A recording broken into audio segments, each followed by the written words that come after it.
Ouais, expert. LI Partner Radio, bienvenue. Bienvenue dans la chronique Le commercial de demain à l'ère de l'IA. Est-ce que tout le monde nous entend bien dans le chat? Si vous pouvez mettre, si vous nous entendez bien. Est-ce que vous nous entendez dans le chat? Est-ce que c'est bon pour tout le monde? Oui. Alex, c'est bon. Alors, bienvenue à tous encore une fois. LI Partner Radio, nous sommes dans la chronique Le commercial de demain à l'ère de l'IA. Alexandre Lehellet, qui est ici avec nous ce matin, consultant, formateur, et il vient nous parler d'un sujet qui intrigue tout le monde, le commercial de demain, à l'ère bien sûr de l'intelligence artificielle. Alexandre, ça veut dire quoi? Qu'on va remplacer nos vendeurs par des robots? Alors, vous vous souvenez sûrement de Jean-Claude Convenant, sa star de Caméra Café dans les années 2000. Il y a exactement 25 ans, sa Xantia rouge, son klaxon cucaracha, son attaché-caisse rempli de papier froissé et ses techniques de vente dignes d'un vendeur de la foire de Paris. Jean-Claude, c'était l'incarnation du commercial à l'ancienne. Un peu ringard, un peu grande gueule, mais diablement attachant. Eh bien, j'ai revu récemment cette fameuse vidéo où Jean-Claude sillonne les lotissements de France pour vendre son matériel électronique amincissant, un bijou de pédagogie d'ailleurs que j'utilise moi-même en formation. On rit, on se moque, mais en fait, on y retrouve tous les clichés qui font encore peur à nos équipes commerciales aujourd'hui. Alors, Jean-Claude, en 2025, il ressemblerait à quoi? Eh bien, figurez-vous que je vois encore beaucoup de Jean-Claude en formation en 2025. Peu importe la taille de l'entreprise, peu importe le secteur. Je leur montre les fabuleuses possibilités de l'IA, la prise de rendez-vous automatisée, les mails de suivi rédigés et envoyés par copilote, le CRM qui se qualifie de manière qualitative et automatique, la possibilité de créer des argumentaires différenciants sur ChatGPT. Et là, ils me regardent avec des grands yeux écarquillés, comme si je venais d'annoncer que le PMU du coin passerait au paiement en Bitcoin. Et ils me disent émerveillés, c'est fantastique ce que tu nous montres, mais moi, tous mes rendez-vous sont notés dans un agenda papier. Outlook, jamais ouvert. Et mon CRM, trop compliqué. J'ai un Excel qui marche très bien. Et là, intérieurement, j'ai envie de hurler. Je me rassure. Déjà, j'ai réussi à planter la graine. Le plus dur reste à les amener à utiliser ces outils pour qu'ils découvrent par eux-mêmes que ça marche. Mais avouons-le, je vois mal notre Jean-Claude sortir son PC portable avant un rendez-vous dans sa Xantia garée en bataille et demander à l'IA « Trouve-moi une phrase d'accroche qui claque ». Non. Jean-Claude, lui, préfère son bon vieux papier, ses petites notes griffonnées. Et là, il a compris quelque chose d'essentiel, la relation humaine. Dans la vidéo, il avait noté que sa cliente était championne de hula hoop en 86. Ridicule peut-être, mais efficace, évidemment. Parce que ce petit détail, cette attention sincère, c'est ça qui fait la différence dans une vente. Alors oui, Jean-Claude est un peu beauf. Oui, il met du pento dans ses cheveux. Oui, il roule en Xantia. Alors oui, Jean-Claude est vraiment beauf, mais au fond, Jean-Claude nous rappelle que ce que doit être le commercial de demain. À l'aise avec les nouvelles technologies, mais sans oublier que l'IA n'est qu'un copilote. Et que ce qui scelle la vente, ce n'est pas l'algorithme, mais le sourire, la poignée de main et la petite phrase qui montre qu'on s'intéresse vraiment au client. Alors non, rassurez-vous, le commercial ne va pas disparaître, déjà parce que si c'était vrai, il y aurait 50 000 Jean-Claude convenant à Pôle emploi. Et puis surtout, l'IA, ce n'est pas là pour remplacer le commercial, c'est là pour l'augmenter. Le problème, c'est que si vous êtes déjà un mauvais vendeur, l'IA ne va pas vous sauver. Un Jean-Claude Convenant augmenté par l'IA, ça reste Jean-Claude Convenant, mais avec une appli sur son smartphone. C'est comme mettre une cravate Hermès sur un jogging Décathlon, ça fait illusion 2 minutes, mais au fond, ça reste la même chose. Mais quand même, l'IA, ça peut l'aider, non? Oui, bien sûr, l'IA, ça écrit vos mails, ça prépare vos argumentaires, ça vous sort des tableaux Excel en 2 secondes. Mais attention, si vous envoyez déjà des mails nuls avant, demain, vous en enverrez 1000 par jour. Toujours aussi nuls. C'est ce que j'appelle le fast-food de la prospection. Beaucoup de volume, très peu de goût. Et vous voyez, c'est ça le piège. L'IA, c'est une trottinette électrique. Ça ne vous apprend pas à conduire, mais ça vous permet d'aller plus vite. Donc en fait, c'est pas magique. Exactement, parce que la clé reste la data. Et la data, c'est comme la cuisine. Si les ingrédients sont pourris, ça ne donnera jamais un bon plat. Et là, attention, les commerciaux sont censés renseigner leur CRM, mais soyons honnêtes, combien le font vraiment? La moitié écrit RAS dans la case commentaire client et l'autre moitié écrit client sympa aime le rosé. Résultat, vous demandez à l'IA une analyse prédictive et elle vous sort dans 78% des cas, il faut payer l'apéro. Mais ce qui est sûr, c'est que le client, lui, reste humain et qu'aucun client ne signe un contrat juste parce qu'un chatbot lui a dit « je comprends vos besoins ». Si ça suffisait, Jean-Claude aurait déjà 200% de ses objectifs, vu le nombre de fois où il dit « t'inquiète mon pote, je gère ».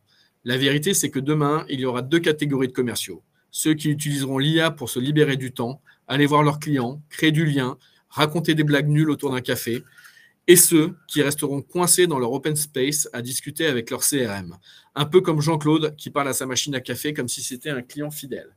Et croyez-moi, entre les deux, c'est toujours celui qui offre le café qui fait le chiffre. Alors oui, le commercial de demain utilisera l'IA, mais il devra garder un peu de Jean-Claude en lui.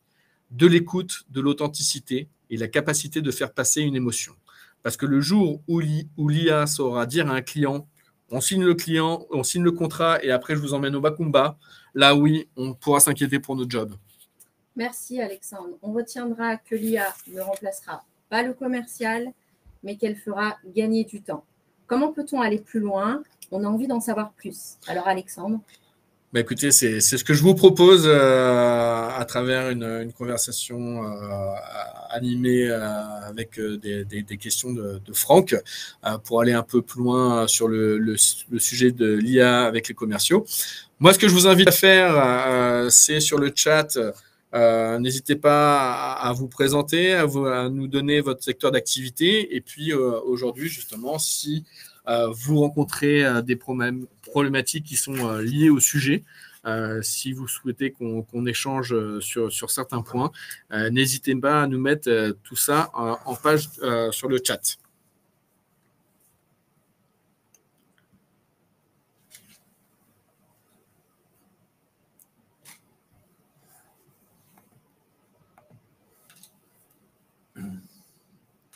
Alors, il y a Thomas qui a réagi, qui nous parle de l'Excel. C'est quelque chose qui a dû marquer Thomas.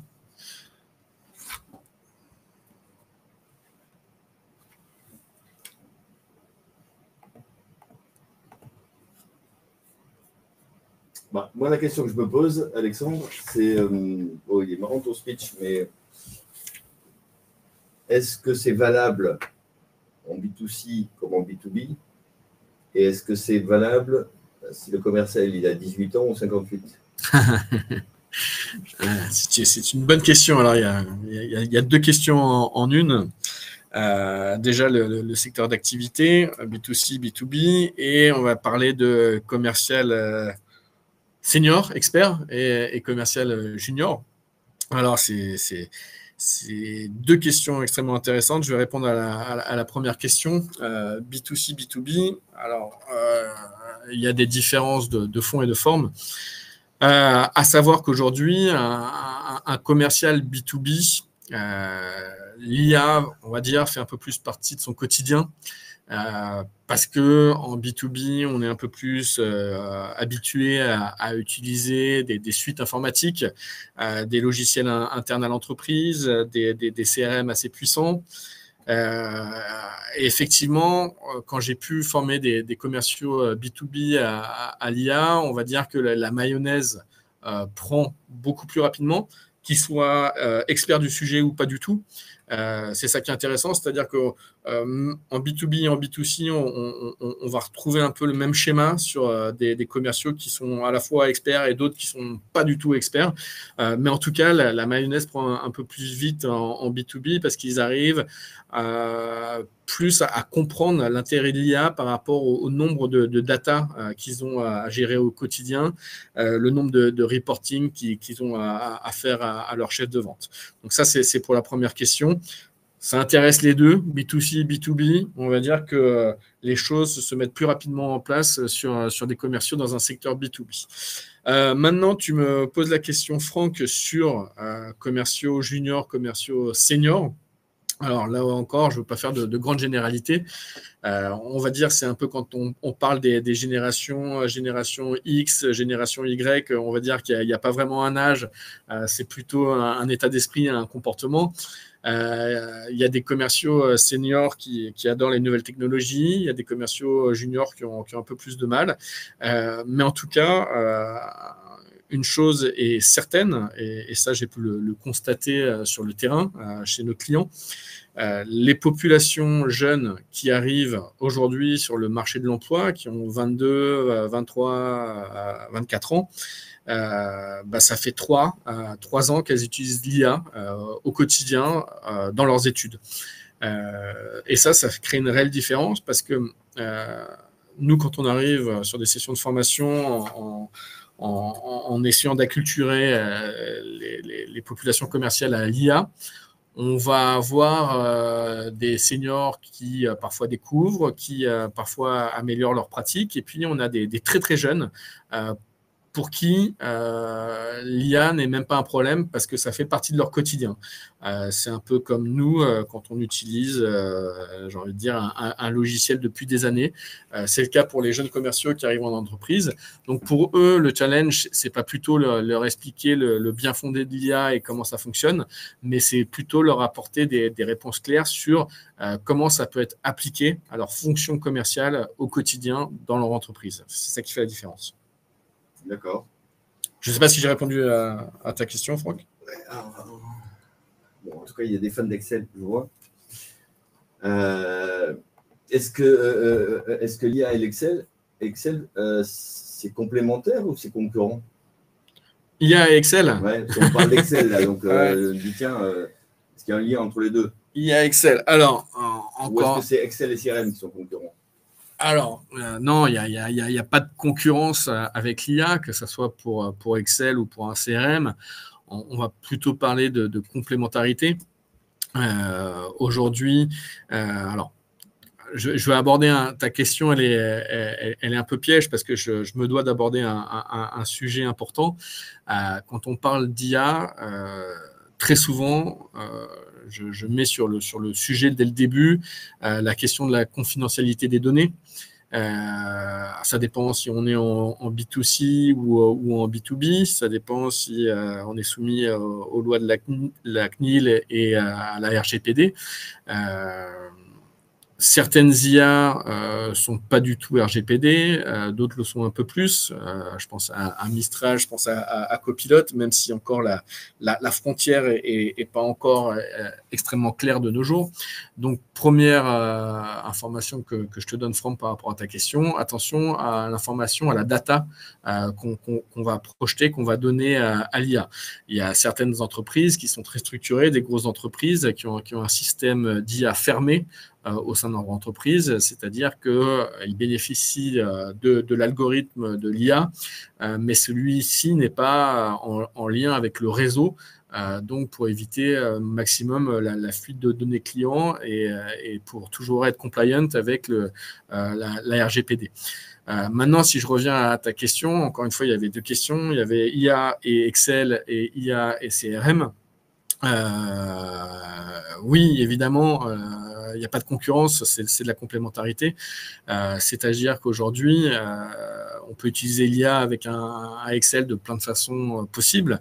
On peut l'utiliser sous forme de tuto, c'est-à-dire que si on veut faire un certain traitement de données ou mettre en relation de la data chez nous avec une autre data précise, on peut demander à l'IA de nous créer des formules, parfois un peu complexes, et on peut s'en servir dans Excel.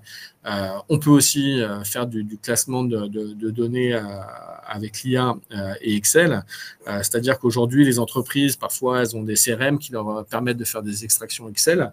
En fonction de si le CRM de l'entreprise est plus ou moins qualifié, l'IA sera d'une grande aide justement pour pouvoir faire en sorte de classer cette data sur telle action de prospection par rapport à tel client sur telle cible. En gros, Excel le fait très bien avec des filtres, mais l'IA est capable de recréer de l'information manquante ou la mettre en relation avec de l'information extérieure par rapport, si je prends un exemple, si je vais demander à l'IA, tiens, sur toutes ces datas-là, est-ce que tu peux me donner les clients à prospecter en priorité parce qu'ils ont une actualité chaude au niveau de leur contexte économique, l'IA sera capable de le faire. Et c'est là où on arrive sur la limite d'Excel, qui, lui, ne pourra pas mettre en exergue ces données par rapport à un contexte extérieur. Donc, c'est là où l'IA devient très intéressante. Donc, ça répond aussi à la question Excel et CRM. J'ai répondu un peu aux 2 questions à une, excuse-moi. Mais oui, l'IA est très performante pour tout ce qui est classement de data, mise en relation de data, création de tableaux et autres. D'accord. Je vois qu'Angelica, elle parle plutôt ciblage de partenaires.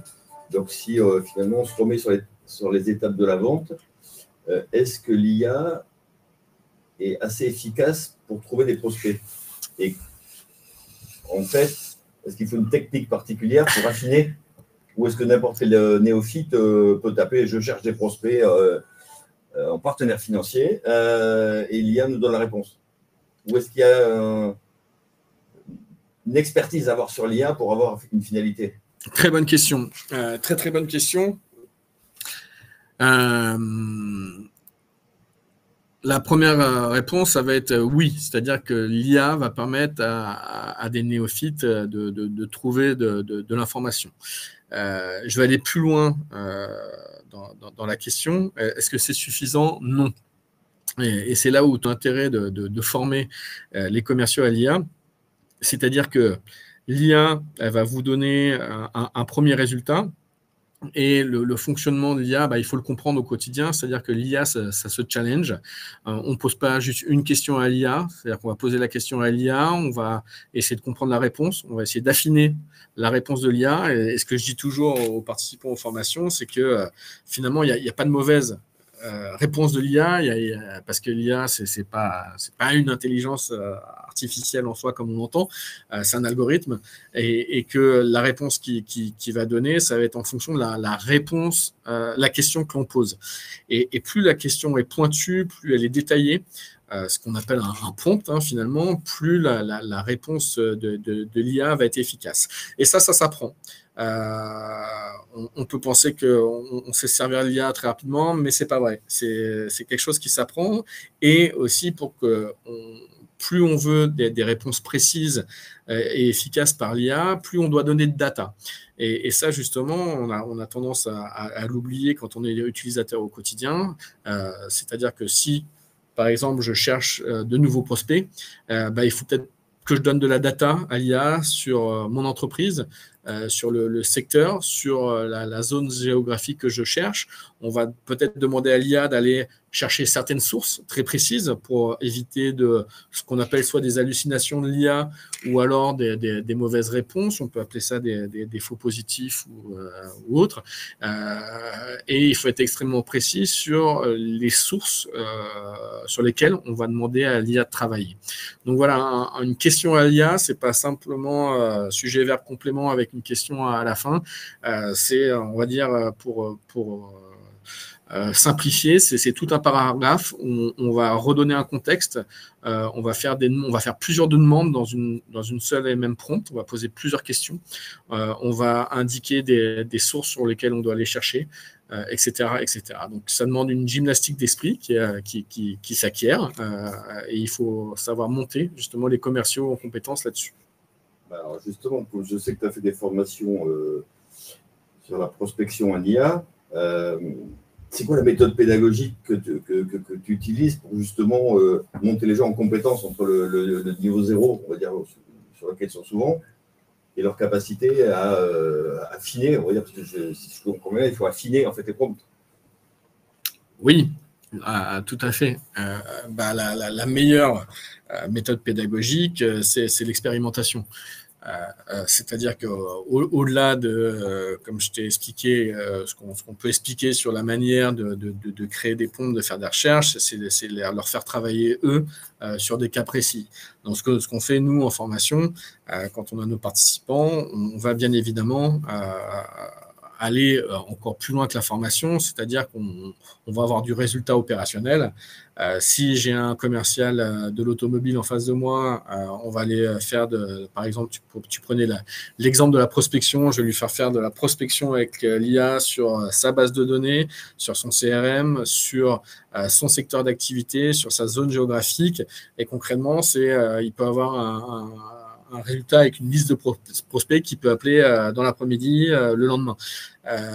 Donc, c'est vraiment le cœur du sujet, c'est l'expérimentation à travers l'IA. Donc, ça, c'est pour les méthodes pédagogiques que l'on utilise en formation. Et on peut même aller un peu plus loin au niveau de ta question, c'est-à-dire que l'IA, aujourd'hui aussi, peut nous servir en outil d'entraînement. C'est-à-dire que là, tu m'as parlé de la phase… Je t'interromps parce qu'il y a peut-être des gens qui nous parlent dans le chat, juste pour vérifier.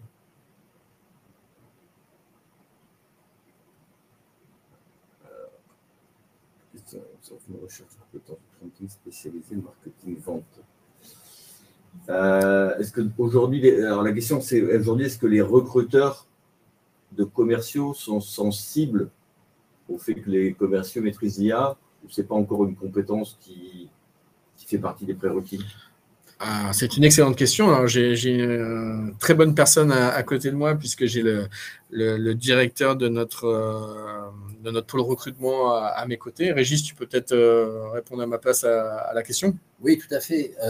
En fait, aujourd'hui, d'un point de vue recrutement, on considère que les commerciaux qui effectivement maîtrisent l'IA bénéficient d'un léger avantage par rapport à ceux qui ne le maîtrisent pas. Pourquoi? Parce qu'ils maîtrisent des outils qui leur permettront d'aller plus vite dans leur prospection, dans leur sélection et d'aller plus vite au rendez-vous.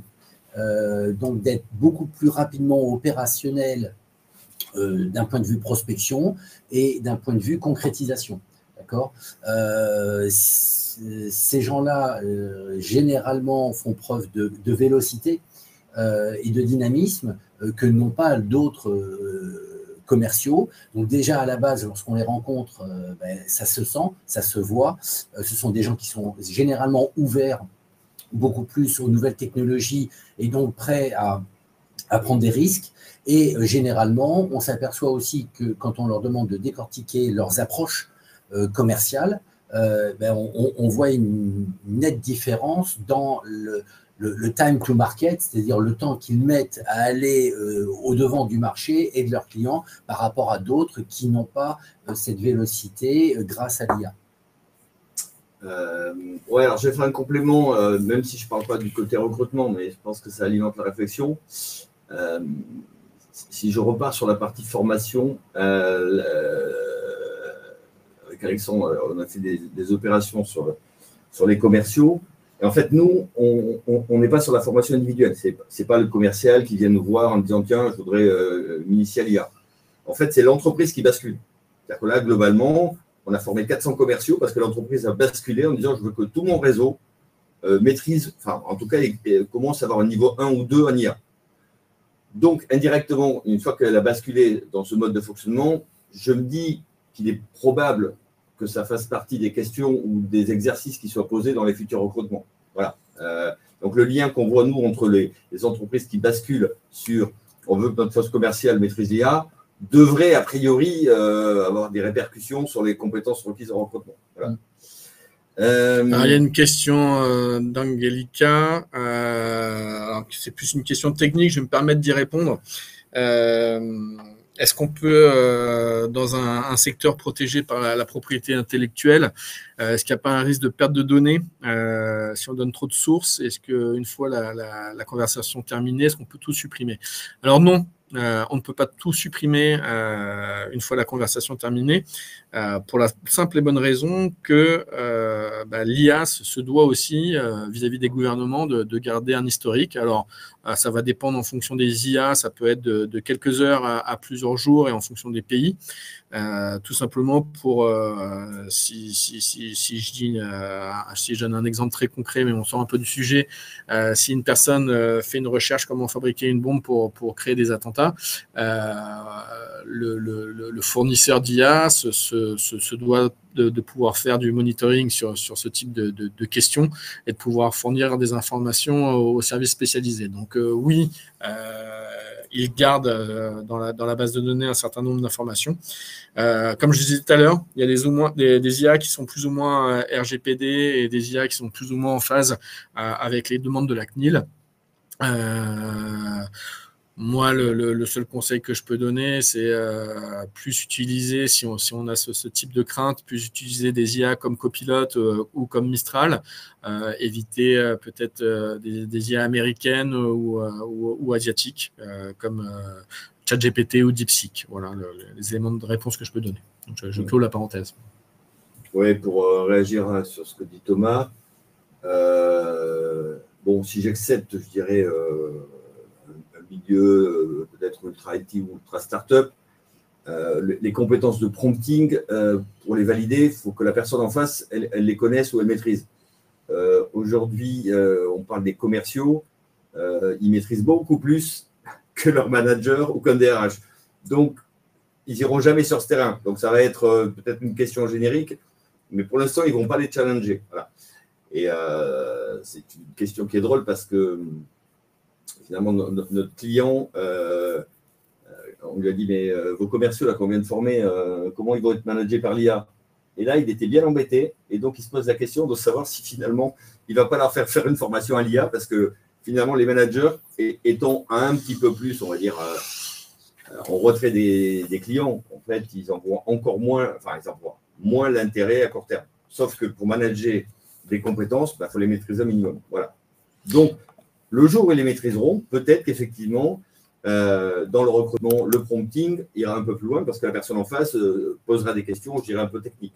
Aujourd'hui, dans les secteurs classiques, on ne le voit pas encore. Alors, je vais faire un petit complément aussi par rapport à la question de Thomas. Tout à l'heure, j'ai parlé par rapport à la question de Franck sur les commerciaux juniors et seniors, et j'ai dit que certains commerciaux juniors, bien évidemment, ils l'utilisent au quotidien. C'est vrai, en formation, on peut avoir de jeunes commerciaux qui savent très bien se servir de l'IA, mais qui n'ont pas encore la capacité à mettre en relation leur métier au quotidien avec l'utilisation de l'IA. Et c'est même pour eux, c'est pour ça que les formations qu'on fait à l'IA sont extrêmement efficaces parce qu'on arrive à créer des liens et des ponts entre leur métier et l'utilisation de l'IA qu'ils ne voyaient pas forcément, même s'ils savent parfaitement se servir de l'outil. Donc, c'est ça qu'il faut bien voir. Oui, et puis, je dirais, utiliser l'IA pour chercher une recette de cuisine ou pour prospecter, pour trouver des cibles, ce n'est pas la même chose. Je voudrais qu'on avance un peu parce que finalement, commercial, c'est un tunnel de vente, hein, donc on a un peu regardé le ciblage, mais est-ce que l'IA, si on prend la phase suivante, peut les aider sur l'accroche? Oui. Alors, ça dépend de quel commerciaux on parle. Si on parle du B2B, B2C, ça dépend de quel secteur. Mais si on regarde cette phase d'accroche, on peut la regarder sous différentes manières. On a la phrase d'accroche qui va être utilisée sur des canaux de communication écrits comme LinkedIn, comme l'emailing.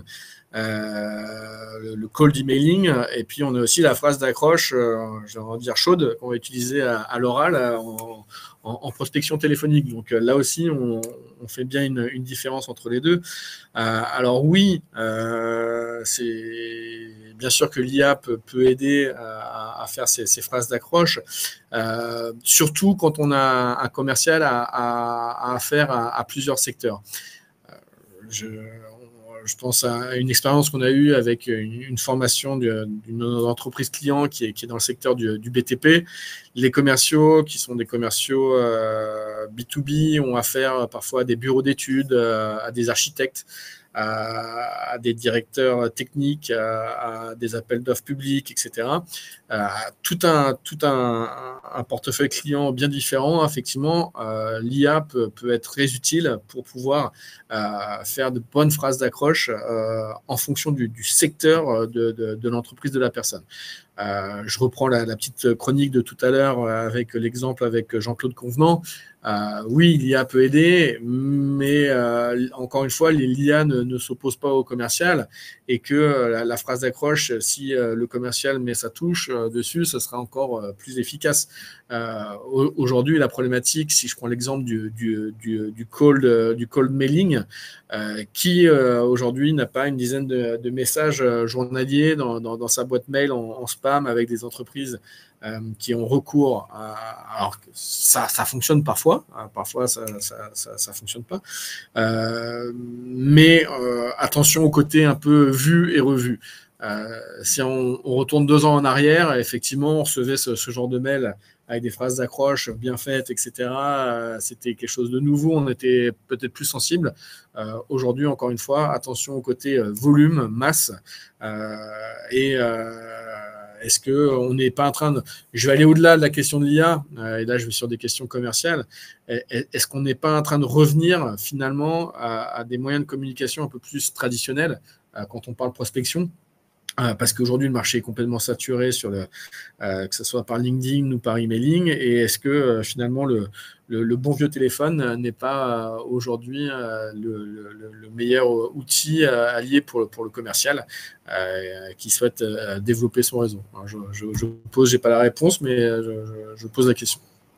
Mais on peut faire un parallèle avec le recrutement justement de commerciaux. Ce qui est important, c'est qu'aujourd'hui, le recrutement va se baser essentiellement sur la posture du commercial. Pourquoi ? Parce qu'on part du principe maintenant que l'IA offre tellement d'accès possible à la connaissance, au vernis ou à la connaissance, je dirais, technique, qu'à la limite, n'importe quel commercial qui sait utiliser ChatGPT, je grossis l'affaire exprès pour démontrer, mais 10 minutes avant l'entretien, eh bien, attrapera grâce à ChatGPT les bons termes, les connaissances techniques et pourra éventuellement faire illusion le temps d'un recrutement. D'accord ? En revanche, la posture, c'est ce qui fait la différence. Et l'écoute, l'écoute et comment aussi interpréter, comment identifier les besoins, comment avoir la discussion qui correspond à la réponse aux attentes de votre client, ça c'est une question de posture individuelle que l'on a ou que l'on n'a pas. Et ça, nous on est très vigilants en recrutement, c'est là-dessus que l'on base la majorité de nos recrutements, c'est plus sur la posture d'écoute, d'identification des besoins, de pertinence des propos, voilà, ce fine-tuning, comme on pourrait dire, qui consiste à avoir l'exact et la bonne posture au bon moment. Et ça, jamais l'IA ne sera capable, à mon avis, de le donner, en tout cas pas en l'état actuel des choses. Voilà. Donc nous, on se base beaucoup sur la posture humaine, parce qu'on va partir du principe que toutes ces compétences techniques ou de vocabulaire peuvent s'acquérir assez rapidement grâce à l'IA. Ça va devenir quelque chose voilà, inclus dans le package de base. Et par différence, celui qui n'aura pas ce vernis, alors là, sera complètement impardonnable parce qu'aujourd'hui, l'IA fait partie de nos outils traditionnels, on l'a même sur le téléphone. Donc voilà. Alors j'avance moi sur ma réflexion sur le tunnel de vente. Alors passons au point faible des commerciaux, la découverte, parce qu'en fait, ils ne posent pas de questions. Est-ce que l'IA peut nous aider en préparation d'un rendez-vous? Il peut aider le commercial à être un peu plus vigilant au type de questions qu'il va poser, à être précis, à aller sur peut-être l'ensemble des sujets, alors sans remettre en cause sa personnalité, mais au moins, est-ce que ça peut lui permettre quand même de structurer sa découverte? Alors là, oui, tu me fais plaisir avec ta question, Franck. Là, pour moi, on va dire la question de l'accroche de tout à l'heure, c'est de la dinette. Là, on arrive sur du lourd quand on parle de découverte. Et la réponse est oui, bien évidemment.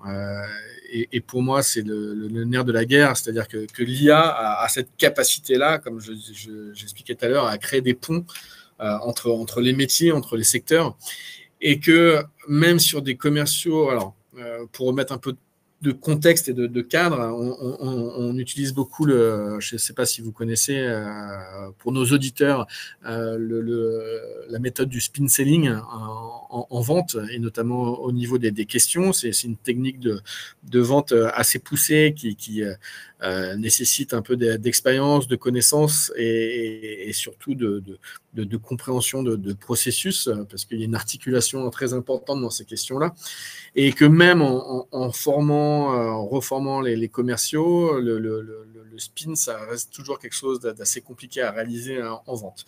Et pour ça, l'IA est absolument fantastique parce que quand on lui donne encore une fois du contexte, quand on nourrit l'IA avec de la data, comme j'expliquais, à ce moment-là, on peut avoir des résultats fantastiques, notamment si on va expliquer qu'on va rencontrer tel client dans tel secteur.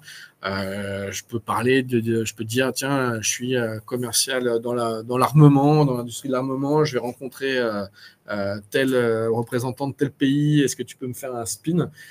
L'IA va être fantastique sur la manière dont elle va pouvoir générer, en tout cas, l'articulation des questions et le côté pointu et efficace de la question.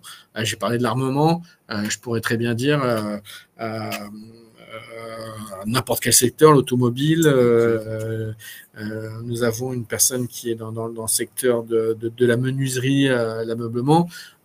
Oui, l'IA pose des questions fantastiques aux clients et ça répond à ta question. Oui, on peut préparer nos rendez-vous. Alors, je ne vais pas dire aux commerciaux d'utiliser l'IA en face à face quand on a un client en face de soi en rendez-vous, ce n'est pas du tout le cas. Mais en tout cas, préparer ces questions au préalable avec l'IA en lui donnant les bonnes datas. Donc, ça nécessite de préparer ses rendez-vous, ce qui n'est pas toujours vrai dans tous les commerciaux, d'avoir de la data sur le client à minima, que ce soit sur le secteur du client quand on est en B2B ou sur les aspirations du client quand on est en B2C. Mais pour répondre à ta question très clairement, oui, l'IA est un fantastique outil pour faire des questions de découverte, clairement. Est-ce que ça veut dire que quand on maîtrise un peu le système, on peut assez rapidement refaire des questions de découverte très différentes d'un client à l'autre? Alors, je ne sais pas si j'ai bien compris la question. Mais l'idée, c'est je vends, mais je ne vends pas obligatoirement exactement aux mêmes personnes. Donc, si j'alimente des datas un peu différentes, l'IA peut me générer rapidement des techniques de découverte plus adaptées à la personne que je vais voir. Alors, plutôt que finalement de réciter ma leçon, de poser toujours la même question. Ok, ça va répondre aussi en partie à une question d'Angelica. L'IA, il faut savoir que si on l'active, elle peut avoir une mémoire. Elle a une mémoire des personnes, c'est-à-dire de l'utilisateur en lui-même, et que l'IA va s'auto-former, entre guillemets, sur son interlocuteur. C'est-à-dire que si moi, je suis utilisateur au quotidien de l'IA, l'IA va me connaître de plus en plus en fonction de mon utilisation. Donc, plus j'utilise l'IA, plus elle me connaîtra. Plus elle aura la capacité même d'anticiper certaines de mes questions. Et plus je vais mettre de la data sur des actualités clients ou sur les secteurs d'activité avec lesquels je travaille, plus l'IA sera efficace, entre guillemets, dans ses réponses, parce qu'elle arrivera à mettre en relation mes questions avec mes questions passées. Alors, je ne sais pas si ça répond entièrement à ta question, mais en tout cas, l'IA sera de plus en plus précise dans ses réponses et elle s'améliorera de jour en jour et aura la capacité même d'anticiper certaines questions. Et sur la suite, quand le commercial il passe à l'argumentaire ou au traitement des objections, comment ça se passe? Parce que c'est en temps réel, c'est dans la conversation. Oui. Comment l'IA peut nous aider là-dessus? Alors oui. Est-ce que ça veut dire que globalement l'IA peut préparer des argumentaires et des objections rationnelles, mais que seul le commercial sait laquelle prendre pendant la conversation? Oui, tout à fait. Très, très bonne question encore une fois.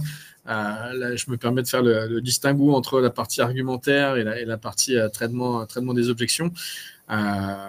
Alors, réponse ou traitement des objections d'ailleurs, je vais commencer par la partie argumentaire. Effectivement, tu l'as très bien dit. Difficile pour un commercial qui est en face à face avec un client de demander à l'IA de lui trouver le bon argument qui fera mouche. Mais ce qui est peut-être encore mieux, c'est que l'IA demande un travail de préparation et oblige finalement aux commerciaux à préparer un peu plus leur rendez-vous avant. Et on n'a pas encore des lunettes connectées ou une puce greffée au cerveau qui pourra nous donner les réponses de l'IA en live. C'est pour demain, ça va arriver, mais c'est pas encore le cas aujourd'hui. Mais en tout cas, en préparant son rendez-vous, on est capable d'avoir un argumentaire très efficace pour certains clients. Et notamment, alors, je vais aller un peu plus loin dans ta question et je sais que tu es sensible à ce genre de choses. On utilise beaucoup le disque aussi sur des aspects comportementaux en formation. Et l'IA connaît tous ces modèles, tous ces modèles comportementaux, psychologiques, elle les connaît. Et donc, on a même la capacité de demander à l'IA, mon client va plutôt être jaune, rouge, vert. Est-ce que tu peux adapter mon argumentation par rapport à mon client? Et là, effectivement, l'IA peut nous proposer des phrases qui vont être extrêmement efficaces et qui vont être même en lien avec des motivations d'achat du client, des besoins, un style comportemental.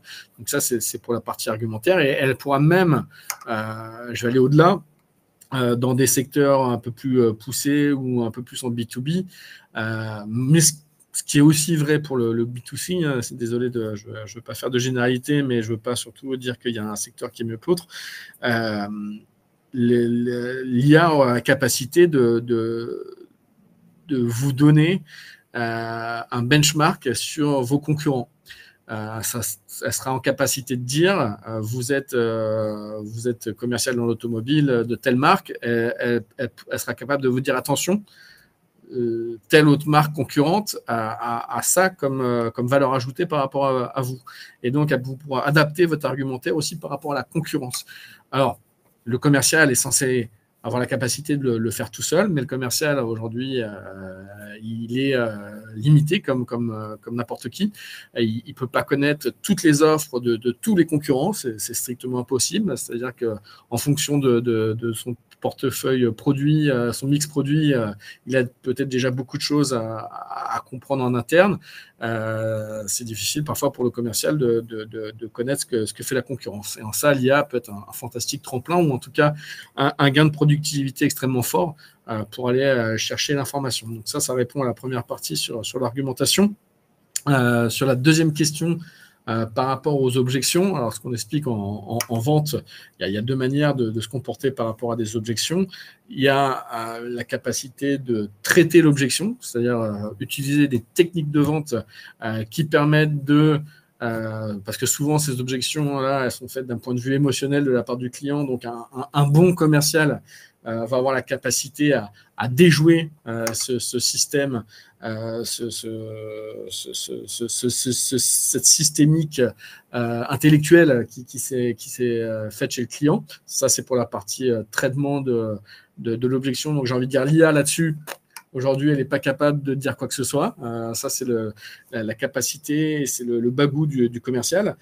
Cependant, encore une fois, si on prépare son entretien, l'IA a la capacité d'anticiper certaines objections du client par rapport à votre offre. Donc ça aussi, il faut peut-être donner de la data au préalable à l'IA en disant voilà à quoi ressemble ma réponse, voilà à quoi ressemble mon PowerPoint, voilà à quoi ressemble mon Excel, mon Word, peu importe. D'après toi, qu'est-ce que mon client pourrait avoir comme objection sur ce que je viens de faire?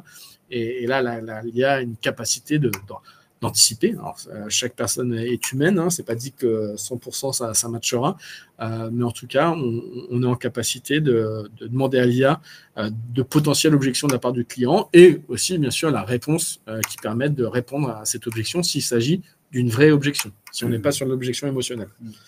Alors, en synthèse, l'IA est très forte sur de la data, encore une fois.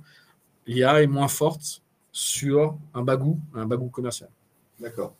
Et pour reprendre ce que Thomas est en train de dire, alors, je pense que c'est plutôt valable quand on enregistre ou en visio, mais quand on fait une visio avec un prospect, derrière, est-ce que l'IA est capable de nous analyser en disant bah, voilà ce que tu as bien fait, voilà ce que tu as mal fait, tu as une note de 0 à 20, voilà, c'est quoi? Il y a des agents un peu partout qui espionnent et qui nous. Ouais, je vois très bien de quoi Thomas parle parce que c'est quelque chose qu'on utilise au quotidien aussi. Oui, effectivement, quand on fait ce qu'on appelle les transcripts de conversations en visio, l'IA a une capacité folle de gérer l'information.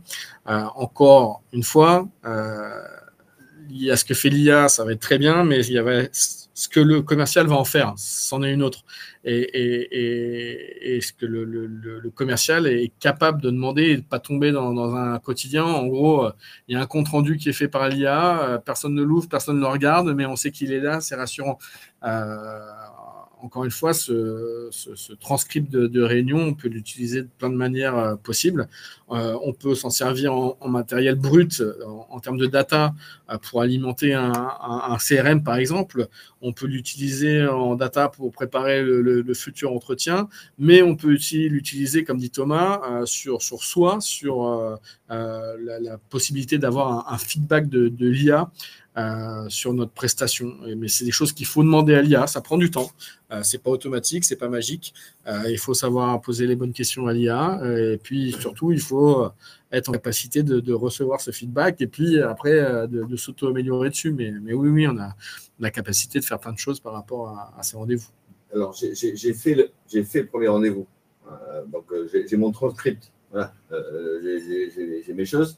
Donc, je mets ces informations quelque part. Est-ce que l'IA peut m'entraîner pour le prochain? Oui. Est-ce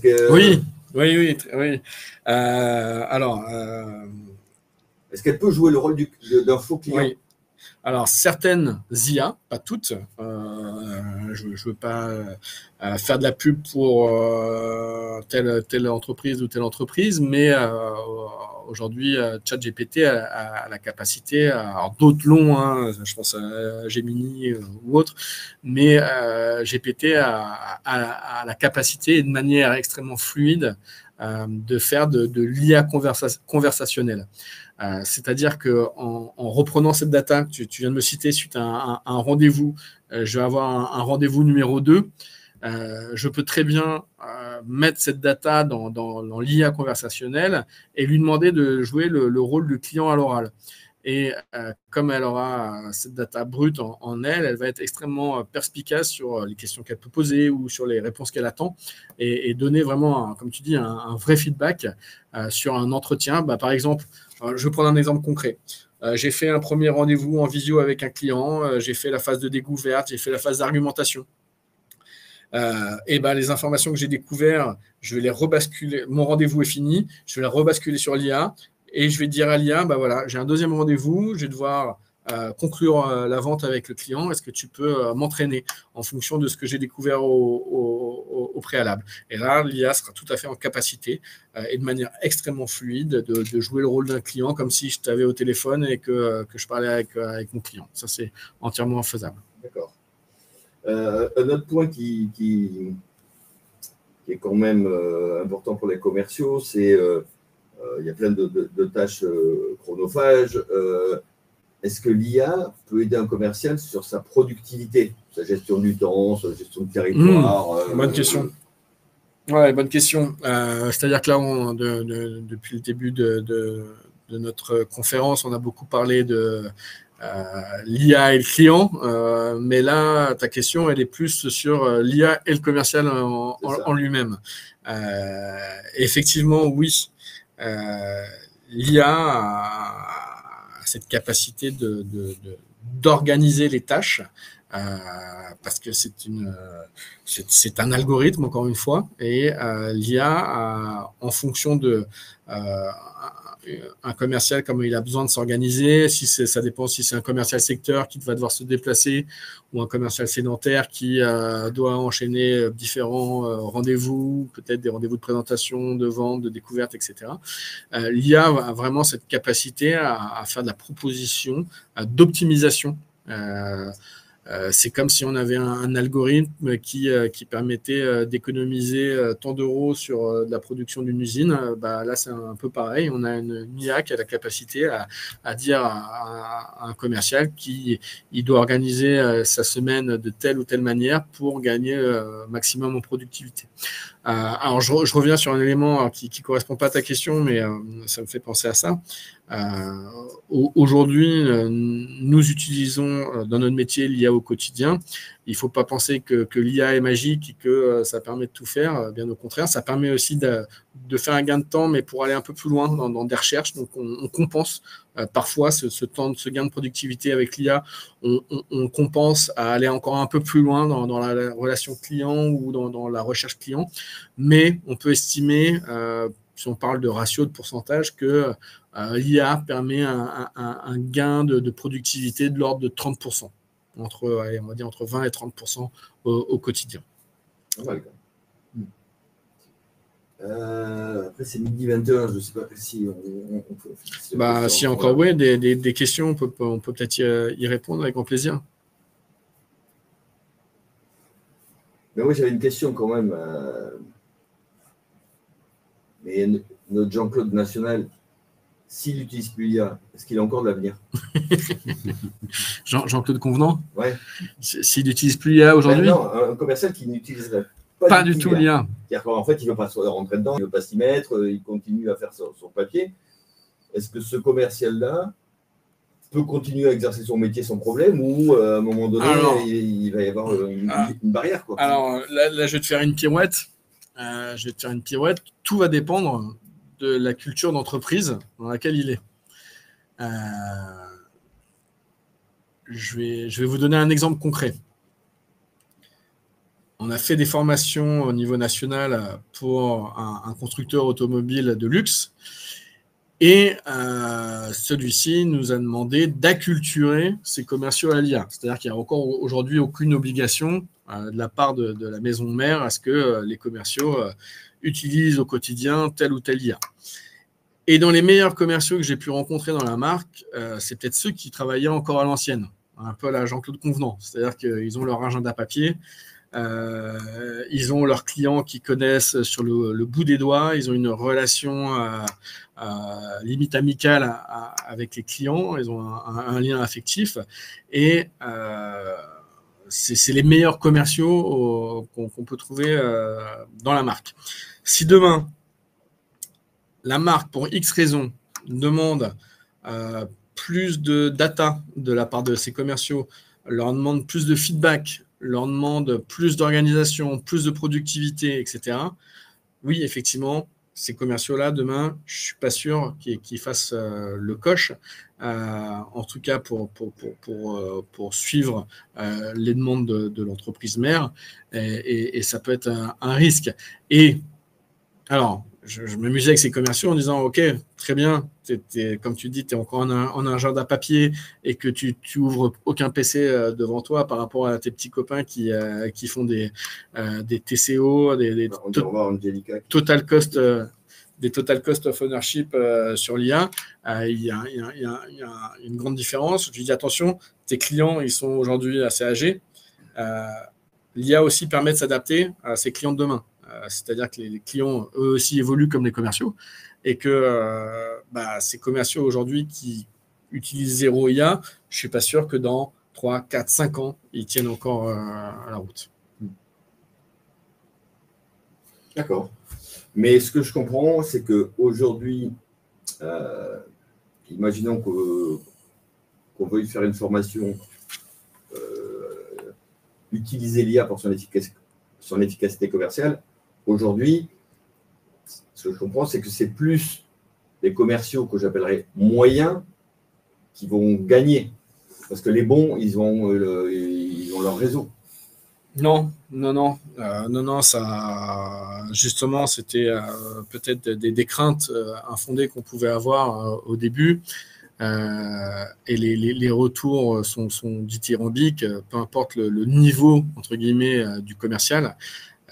C'est-à-dire que les bons commerciaux, je ne sais pas si on peut appeler ça des bons, mais en tout cas ceux qui sont plus technologiquement avancés que les autres trouvent un véritable intérêt parce qu'ils peuvent aller encore plus loin dans ce qu'ils font avec l'IA et dans leur recherche à être encore plus efficaces.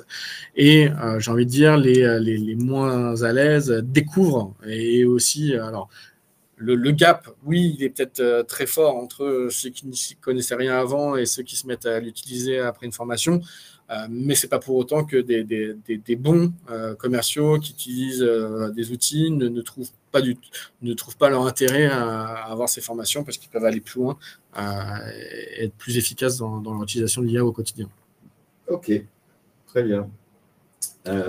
Mais on peut clore, je pense. Je vous proposerais de faire un petit tour de table et puis peut-être de voir ce nouveau schéma, si ça a plu, expliquer effectivement le nouveau concept. Bien sûr. Alors, il y a une dernière question de Thomas qui dit, selon vous, quel est le niveau de maîtrise de la population commerciale?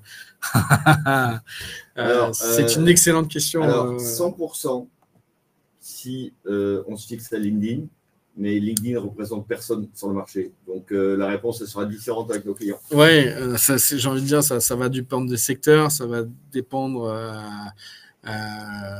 du type de client que les commerciaux vont avoir, si on est en B2B, B2C. Mais bon, si on fait une grosse moyenne, allez, je dirais qu'aujourd'hui, on a 20% des commerciaux qui ont une maîtrise au niveau de l'IA. Alors, quand je dis une maîtrise, encore une fois, c'est une maîtrise de l'outil. Ça ne veut pas dire qu'ils sachent se servir de l'outil par rapport à leur métier. Et je fais bien ce distinguo. Je pense que beaucoup l'utilisent encore, le découvrent aujourd'hui, plus à titre perso. Oui. À titre pro, c'est un autre mindset, c'est des autres prompts. Et pour répondre à Thomas, quand on pose la question en début de formation, qui utilise aujourd'hui l'IA dans leur métier, et que s'il y a par exemple 2-3 personnes qui nous disent moi je l'utilise, et que je demande comment vous l'utilisez, aujourd'hui ils s'en servent comme correcteur orthographique pour leur email. Voilà, donc ils utilisent 2% des possibilités qu'il y a à l'IA par rapport à leur métier. Donc je ne sais pas si ça répond à la question Thomas, mais c'était pour vous donner cet ordre de ratio. Voilà. Oui, petit tour de table de fin. Le format plusieurs personnes qui est nouveau pour nous, ça leur paraît intéressant. Oui, n'hésitez pas à nous faire des petits commentaires sur le côté revue de presse qu'on vous a fait au début. Si certaines personnes souhaitent aller plus loin sur le sujet ou souhaitent voir comment on peut monter un processus, que ce soit par de la formation, du coaching, du recrutement ou tout autre au sein de votre structure, n'hésitez pas à prendre rendez-vous. Je crois que vous avez un bouton quelque part qui vous permet de cliquer pour prendre en haut des vidéos. Vous cliquez, ça vous permet de prendre rendez-vous. N'hésitez pas. Moi, je tenais à remercier tout le monde pour votre participation à cette conférence.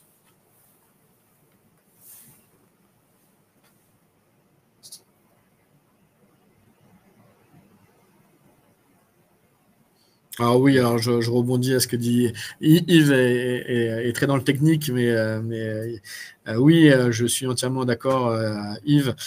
Quand on va utiliser de la donnée sensible sur ChatGPT, ChatGPT ou autre, on peut bien évidemment procéder à l'anonymisation des données, c'est-à-dire concrètement sur un CRM, on va effacer des colonnes avec le numéro client, on va peut-être effacer les noms, les adresses, les numéros de téléphone, etc. et se servir que des colonnes qui nous intéressent pour prioriser les actions commerciales. Oui, je suis tout à fait d'accord. Et aussi l'utilisation de coffre-fort, mais comme je disais, certaines entreprises qui sont bien avancées sur le sujet utilisent de ce qu'on appelle des IA internes. Voilà. Parfait. 30, on est à l'heure. Eh ben, on vous souhaite à tous une excellente journée et puis hâte pour certains de pouvoir échanger sur vos projets ou vos réflexions ultérieurement. Merci beaucoup. Merci. Merci. Au revoir. Merci Yves. Merci Julie. Merci Thomas. Merci Nicolas.